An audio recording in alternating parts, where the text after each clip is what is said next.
तुमसे कहूं कि इस दुनिया में सच बोलने वाला अक्सर हार जाता है और झूठ बोलने वाले को तालियों के साथ स्वागत मिलता है, तो क्या तुम यकीन करोगे?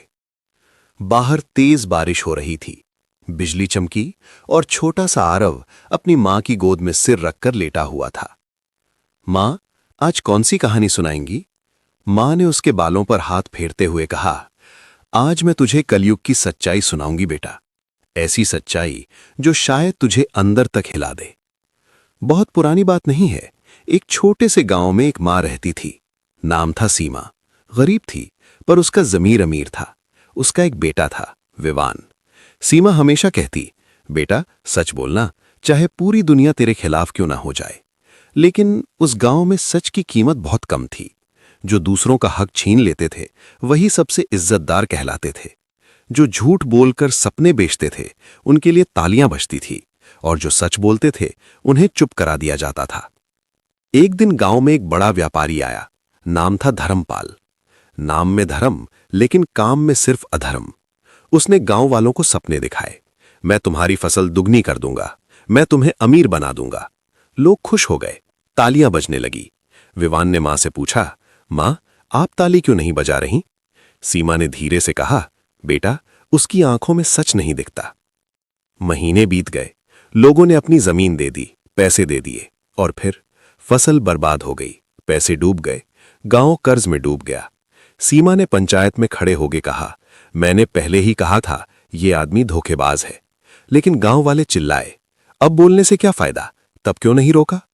उस दिन विवान ने पहली बार देखा, सच बोलने वाली उसकी मां अकेले खड़ी थी। रात को विवान ने पूछा, मां अगर सच बोलने से सिर्फ दर्द मिलता है तो क्या झूठ बोलना बेहतर नहीं?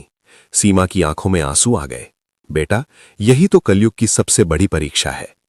गांव में एक और आदमी था, रघुवीर। वो गरीबों की जमीन छीन लेता था पर मंदिर में सबसे आगे बैठता था, बड़ा दान करता था। लोग उसे महान कहते थे।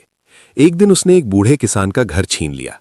विवान दौड़ता हुआ घर आया, मां सब उसे अच्छा कहते हैं पर वो तो चोर है। सीमा ने कहा, बेटा कलयुग में चेहरे नहीं नकाब चलते हैं। ये तूफान तब आया जब रघुवीर की नजर सीमा की छोटी सी जमीन पर पड़ी। पंचायत में उसने झूठे कागज दिखाए, सीमा पर कर्ज है, जमीन अब मेरी है। सीमा चिल्लाई, ये झूठ है, पर पंचायत रघुवीर के साथ थी। क्यों? क्योंकि उसने सबको पैसे बांटे थे। उस दिन बारिश में भीगते हुए सीमा और विवान का घर छिन गया। विवान ने पूछा, मां भगवान ऐसा क्यों होने देते हैं? सीमा ने आंसू पोंछकर कहा, बेटा भगवान देर से न्याय देते हैं बेटा, पर अंधे नहीं होते।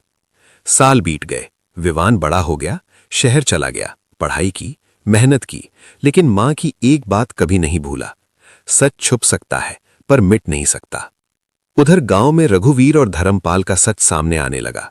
जांच हुई, धोखाधड़ी पकड़ी गई और दोनों जेल चले गए। गांव वालों को अपनी गलती का एहसास हुआ। एक दिन गांव वाले शहर गए विवान के पास। हमें एक ऐसे इंसान की जरूरत है जो सच बोल सके, चाहे कड़वा हो। विवान ने मां की तरफ देखा।